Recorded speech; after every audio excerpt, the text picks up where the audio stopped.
Ayo, what a div, y'all. Let's get into it. So, somewhere in the day one part of this league. Sorry, like time is a mystery. Okay, I just know it's within the first 24 hours. And I wanted to go ahead and talk to you a little bit about my thoughts about the league so far, just some quick first impressions, as well as how my character's going. As I am playing the Ignite Infernal Blow Elementalist, and so this is going to double as some of my first thoughts, as well as a quick build update with some rough explanation of the audibles that I've made, because I knew damn well I was going to make audibles going into this. It's kind of why I even said in the video about it, like, this is kind of experimental, because even I don't really know, because I couldn't really test it well. It's hard to test a build that is literally just missing, the double damage or so that it gained over the course of the patch, right? It makes it pretty hard to reliably get good testing data, and not having played it with some of the other changes that are in place, there's definitely some things to talk about in that regard.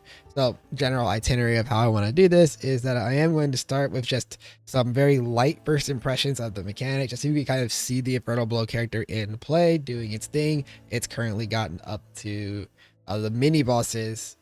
Yeah, the Infinite Hunger Black Star. Technically speaking, at the time of recording, I'm actually approaching Eater Exarch, which you'll be able to see that live over on stream if you are tuning in sometime relatively close to when this video goes up. But I'm getting close to that area. But the two mini bosses, because I've been doing the mechanic. That's been the thing, right? So before I get into all of that, subscribe, the deal. Support the channel, turn the notification bell on if you want to see more of when we post, all that good stuff. Now we're going to talk about the mechanic a little bit, then I'm going to talk about the build, and then I'm going to show you some stuff from the mechanic that I think are worth just looking into in case you were not familiar with it already. It's kind of all in one because it's too much time to make several videos right now. I want to play the game. So I think that energy about wanting to play the game should tell you how I feel about the current league. I very much like this mechanic so far. I have obviously whatever, we haven't seen if it's going to be economically unbalanced or something else is ridiculous going to happen or whatever patches happen to it, all that good stuff. We haven't seen any of that yet, but the general gameplay so far has been incredibly appealing to me. It's been a very fun time to, think about, obsess over. It's just the type of stuff that gets my brain going kind of crazy. I can totally understand though if you're not into Clash of Clans-esque gameplay. I can totally see that being a thing that you're I don't want to deal with this, or maybe you weren't a fan of garrisons and WoW or something like that, right? But the general overview of the loop feels pretty good. Tag a resource in a map to be brought back home, and the tagging process of the map is literally killing a quick couple packs. I like how quick it was, even in the campaign, to literally click the node, bop up all the stuff, and then the shit got pulled. And that's actually why it took me so long to get where I'm at even anyways in progression. It's just because I've spent so much time fucking around with the mechanic between killing monsters that I wouldn't normally be killing in the campaign, because I'm literally doing this every zone or every other zone, as well as then taking time to actually go back to King's March to interact with the system. It's been a fantastically fun time. So you tag the stuff up, you send it back, and then you set people up to start mining it, then you smelt the ore that you get from mining it. Plus, you've got your farm creating food for the village, and then your shipments that you can send out and just have come back with loot later on. Then eventually you're going to get disenchanted. The system is really nice and robust, and I feel like it's paced very well. And I think most importantly, I like that there's a feature in this system for people who don't want to play the whole system, if that makes sense. The existence of the black market stands pretty independent of all of the other nonsense going on. If you want to use recoms and stuff, yeah, you are going to have to deal with this mechanic, or pay somebody else who has, the deal. Let's not pretend that TFT is not a thing, but otherwise, you have to interact with it. But the ability for the black market to be grabbed so early in the process is really cool. As it is just a modern day gambler, but we'll talk about that a little bit later. On the note of that, they'll talk about things later. Let's very quickly talk about my state of character. We're going to go over to POV. I'm just going to show you where it was when I got my first two mini bosses down, and then I will talk about the mechanic games, so I can kind of show you King's March, things in King's March that I've really. All right, POV time. All right, lightning round. Let's go over the character. First thing first, ascendancy wise. Ascendancy Order because I kind of talked about it, but after playing today, I have a very good feel of how this should go. Shaper of Flames, Mastermind of Discord, Bastion of Elements, and then Heart of Destruction. As much as you think you want the damage from Heart of Destruction and the AoE, you need Bastion of Elements. You are in melee range. You need this, even if it's just for dumb shit like Molten Shell. You need this. It feels so good having it. I don't know what my leaks would have been like without it, and a couple other things that changed for on the way through. Other audibles that have occurred, besides like dumb, like attribute fixing thing. One of them, I took this mastery here for aura skills having increased duration. This is specifically so Smite lasts longer and therefore is more comfortable. It also applies to the combustion applied from itself. Really nice. Actually, no, that's ignite duration. Ignore me. Never mind. Also, other things, right? We're scrolling down. We have not taken points here yet because, our points are being spread out between attribute fixing and changing a mastery. But we also decided to bump this section up here a little bit to this. This sword wheel gives a lot of accuracy and attack speed, as well as access to this sword mastery that gives us crit chance, which this crit chance makes it very, very consistent that we will in fact have our EO up at all times. I also take Hardy because I very much value life regen, and we get a good amount of regen from our fire mastery, which you can pick up a number of places to get it from, but I have mine up here and over here, which you'll see I have conversion to become reflective. That's like literally the reason why I just don't like having to deal with physics.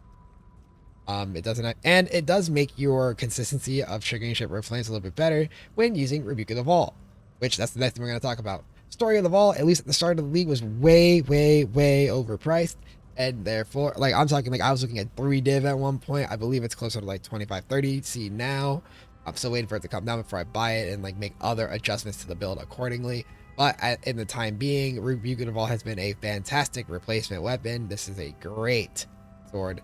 Started off with, I was otherwise using a Corsair sword with just flat rolls. Think like how you would roll like a claw for lightning strike, for example. Same exact idea. Except, you want dot multis and stuff if you can help it, but otherwise it was just a really nice like 1.9% APS sword, which I ended up using that for a while over Brightbeak, if you might remember that from the other video, because it just did more damage while being ever so slightly slower. This Mark of Submission is actually something I dropped and just decided, fuck it, I'm running it so I don't have to cast my curse manually. Fuck casting curses manually. I also dropped this Immortal Flesh, and this is the big audible. In my current character, as when you'll see when we start to talk about the King's March, is not wearing this anymore because I do own a Diadian Dawn now, but getting this to drop for me was incredible for the start, and I will say that it's actually a large part of why I started to really lean so much value in the regen, because I couldn't really overcap my res that much to actually get regen that way, and I couldn't afford points for Hardy yet. And so getting Immortal Flesh to carry a regen was really nice. And the mana regen it provided also meant that my mana flask was basically a non-factor for a lot of time. I just never took it off in case of an emergency. Now my mana flask matters a lot more because I'm not wearing Immortal Flesh, but this was a fantastic belt.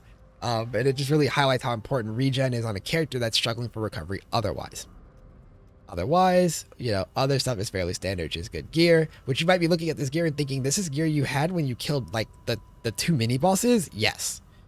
Some of these rolls I'm pretty sure you've seen are insane, just in terms of the numbers that we're seeing, as well as just a quick shout out to the black market for being an incredible way to buy this gear, or not buy this gear, but like gamble for this gear. That's where a lot of this all came from.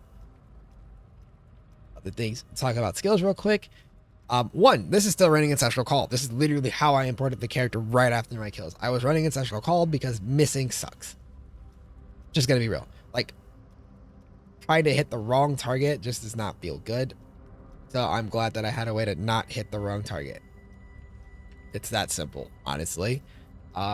Additionally, it just like, that's the big thing. It is going to be one thing I'm trying to upgrade out of. It's why like Southbound is going to have to go soon. It's just kind of lived its purpose as an early game starter glove, but I need a real pair of gloves that will give me +1 strike, as well as potentially exposure to also then free up like these gem sockets here and stuff like that.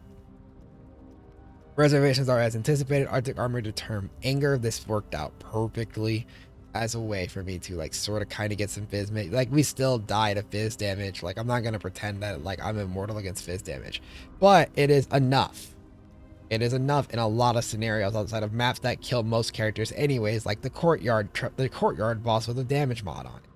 Like that shit was killing you anyways, so I don't want to hear it. But it is a weakness of being a melee witch, so I have to acknowledge that that's a part of the things that are going on. Immortal Call, all that good stuff. Okay, that's should be everything with the character. I'll probably end up thinking of something else on accident when I'm like thumbing through the character. Let's move over and actually take a look at the mechanic, just so I could show you a couple of things worth talking about. All right, so Kingsmarch is like a bustling ass place when you actually like are invested in it. It's pretty big and all that stuff. You can see as we look around, a lot going on. A couple things that I just really want to highlight. One, if you, again, like I said in the intro, if you have not started this mechanic yet, do. Like, just for this guy, like, just to be able to do this, which this is a version of the gambler that costs gold, very high value. Again, like, this ring came from it. I got it when I exited the campaign. We were running T15s and T16s. Like, very much get your hands on one on some of these gears. These are insane things to have your way with, and you can gamble in literally every slot, every weapon type, every armor type, every, you know, accessories. You can't choose bases obviously for any of these categories, but any slot you wanted, you could spend some gold and gamble. Of course, the accessories like the amulets are the most expensive, but like you get to gamble your gold, and gold is not too bad of a factor for this, but make sure you settle all of your other things. Some quick mechanical thoughts about this league mechanic. This managed town screen is incredible, just letting you like see everything at a glance. You can't do much management from here. You do have to go to each place, but you can do stuff like click here and like remove people and whatnot. You can't, and like assign people in here. You can do a lot from the screen. It gives you a lot of like non-movement agency in the area. You still can't, like, I couldn't like pick up from my ship stuff. I had to go down and pick up from shipping as just an example, or go to your disenchanting. The major things to talk about, otherwise you can see the treasury gold. You have to have gold in your treasury to make people actually do things here. If you were trying to set up your miners and you were wondering why you were getting no mining progress done, no ore made for anything else, it's because you didn't put gold in the treasury. Gold in the treasury is what pays the people, not the gold you have in hand. So make sure that that's there for all jobs, mind you. Like, it's just literally gold in the treasury to pay people. As you start to rank up your recruiter, this is the equivalent of like a town hall and like a Clash of Clans, for example. It will increase the capabilities of people you see from recruitment. Like, just an example here, right? These guys are bad, so I wouldn't buy them. But like, if I roll real quick, you can see farming 6, farming 5, mining 4. Interestingly enough, I'm level 7, so none of these guys were even max rolled. But like, that's what you see there. There's also the farming section over here, which this section is a completely like generative endeavor. It is like the equivalent of gathering in most like crafting system in games. This is just gathering. It's very worth investing in, but it does cost stuff. You know, all things cost gold per hour. This middle section is where the disenchanting and recombinating is. This is a very expensive endeavor, by the way. You don't see it in here right now because I'm not doing anything here, but these guys cost a lot of gold per hour relative to other things, and they don't cost anything, however, when they're inactive, which is one of the big tips. If you're hemorrhaging gold, stop doing so many things, have less people employed, have less people actively doing things while employed, and you will spend less gold. Also, sending out shipment stuff is cool. Just want to highlight that these like shipment locations do have things that they will give you bonus resources for if you send them over, just as a reminder, as well as make sure you get your upgrades. You can get the additional ships as well as additional targets for the ships. Coming over here to the smelting area. The smelting area is basically the mining area. Steroids, and the rune smithing area, this is where you get to put your runes on, which if you were doing this mechanic early, you actually would have access to some of these runes pretty quickly to be able to slap on like really elementary crowds on stuff. Like I had the ability to slap on this like random fire damage mod on my original sword that I was using before I bought a rebuke, and which was actually a pretty nice little damage increase just to like help me out a little bit. I still am looking to figure out how we get more runes though. If you've been able to figure out how to get a shitload of runes, by the way, do let me know in the comments. And really, as we're like winding down in general, if you have any thoughts about the mechanic or like things that I should know about the mechanic, ways to utilize the mechanic, things you want me to investigate about the mechanic, all that good stuff, or questions about the actual build that I am playing, drop those down in the comments, or feel free to come join the Twitch or Discord, right? You know, join the Discord, it's in the description. Come check me out live on Twitch. Again, if you're watching this the day that it's posted, there's a high possibility that I am currently live, and who knows what wall I'm bashing my head against at that time. Feel free to come to either one of those locations and ask questions and provide insights as well. Thank you guys for watching. Really cool, and I will see y'all in the next one, or maybe on stream. Right? Peace.